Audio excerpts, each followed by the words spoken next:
महाभारत की कथा के अनुरूप दानवीर कर्ण की मृत्यु में भगवान श्री कृष्ण निमित्त थे। आपको ज्ञात होगा कि मृत्यु के बाद दानवीर कर्ण का अंतिम संस्कार सूरत में हुआ था। हमारे पौराणिक दो प्रमुख ग्रंथ रामायण और महाभारत हिंदू संस्कृति की नींव है। महाभारत हमें जीवन जीने का तरीका सिखाती है। महाभारत में एक से बढ़कर एक महात्माओं का जिक्र है, जिनमें से एक है कर्ण। बहुत कम लोग जानते हैं कि महाभारत के कर्ण का दाह संस्कार सूरत में हुआ था। कर्ण का दाह संस्कार सूरत में ही क्यों किया गया, इसके पीछे भी एक कहानी है। पांडवों की माता कुंती के सबसे बड़े पुत्र दानवीर कर्ण की जीवन गाथा के बारे में हमने बहुत कुछ सुना होगा, लेकिन क्या आपने उनकी मृत्यु के बारे में भी कुछ सुना है? जब महाभारत के युद्ध में जब अर्जुन और कर्ण के बीच युद्ध चल रहा था, तब कर्ण के रथ का पहिया जमीन में धंस गया था।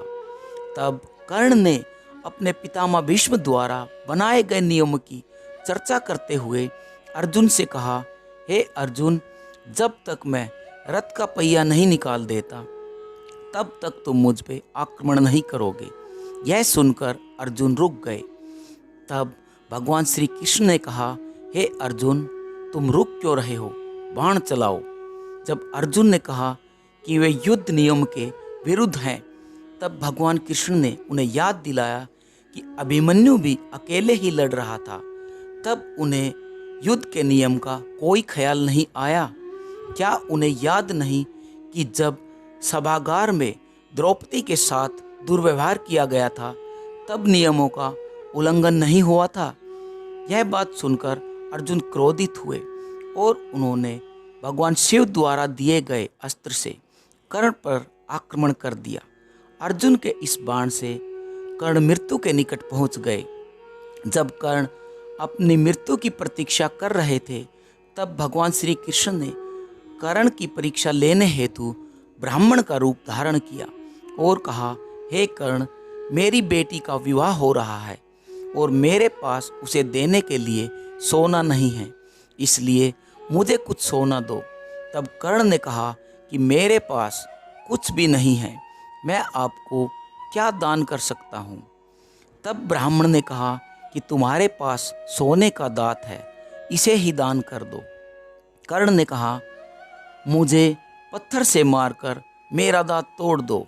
श्री कृष्ण ने ऐसा करने से मना किया और कहा कि वह स्वयं दान करे। इसके बाद कर्ण ने अपने पास पड़ा एक बड़ा पत्थर उठाया और उससे अपना दांत तोड़कर श्री कृष्ण को दे दिया। इस पर श्री कृष्ण ने कहा कि वह दांत गंदा हो गया है, इसे साफ कर लो। इस पर कर्ण ने जब अपने धनुष से धरती पर बाण चलाया तो वहाँ गंगा की तेज धारा निकली। अपने दांत को धोने के बाद कर्ण ने कहा, अब तो यह स्वच्छ हो गया है। इसके बाद कर्ण को एहसास हुआ कि यह कोई साधारण ब्राह्मण नहीं है, यह तो परमात्मा है। तब कर्ण ने कहा, तुम मुझे अपना असली रूप दिखाओ। बाद में भगवान श्री कृष्ण अपने असली रूप में प्रकट हुए। तब श्री कृष्ण ने कहा कि तुम्हारा बाण गंगा युगों तक तुम्हारा गुणगान करता रहेगा। संसार में तुम्हारे जैसा महादानी न कभी हुआ है और न ही कभी होगा। श्री कृष्ण ने कर्ण से कहा कि वह उनसे कोई भी वरदान मांग सकता है। कर्ण ने माधव से कहा, उसके साथ बड़ा धोखा हुआ है, क्योंकि वह एक गरीब सारथी का पुत्र है। भविष्य में जब भी कृष्ण धरती पर आए तो पिछड़े वर्ग के लोगों का जीवन सुधारने का प्रयास करें। इसके साथ ही कर्ण ने दो और वरदान मांगे। दूसरे वरदान के रूप में कर्ण ने कहा कि अगले जन्म में कृष्ण उसके राज्य में जन्म ले, और तीसरे वरदान में उसने श्री कृष्ण से मांगा कि उसका अंतिम संस्कार कुंवारी भूमि पर किया जाए। समग्र वसुंधरा पर खोज करने पर सूर्यपुत्री तापी के पवित्र तट पर बसे हमारे सूरत में केवल एक दंड जितनी ऐसी कुंवारी भूमि और कुंवारी नदी ही मिली। तापी नदी को कुंवारी माता नदी के नाम से भी जाना जाता है। इसी तापी नदी के तट पर कर्ण का अंतिम संस्कार किया गया था और आज भी यहाँ कर्ण का मंदिर है। सूरत का 4 धाम मंदिर और 3 पत्तों वाला बरगद का पेड़ कर्ण के अंतिम संस्कार का प्रमाण है। तापी नदी के तट पर कर्ण के अंतिम संस्कार के बाद जब पांडवों ने कुंवारी भूमि को लेकर संदेह जताया तो श्री कृष्ण ने कर्ण को दर्शन दिए और हवा के माध्यम से बताया कि वह सूर्य का पुत्र है और अश्वनी और कुमार उसके भाई हैं। तापी उसकी बहन है, इसलिए उसका अंतिम संस्कार कुंवारी भूमि पर ही किया गया। इसके बाद पांडवों ने कहा कि हमें तो पता चल गया है, लेकिन आने वाले युगों को कैसे पता चलेगा। तब भगवान कृष्ण ने कहा कि यहाँ एक 3 पत्तों वाला वृक्ष होगा जो ब्रह्मा, विष्णु और महेश का प्रतीक होगा।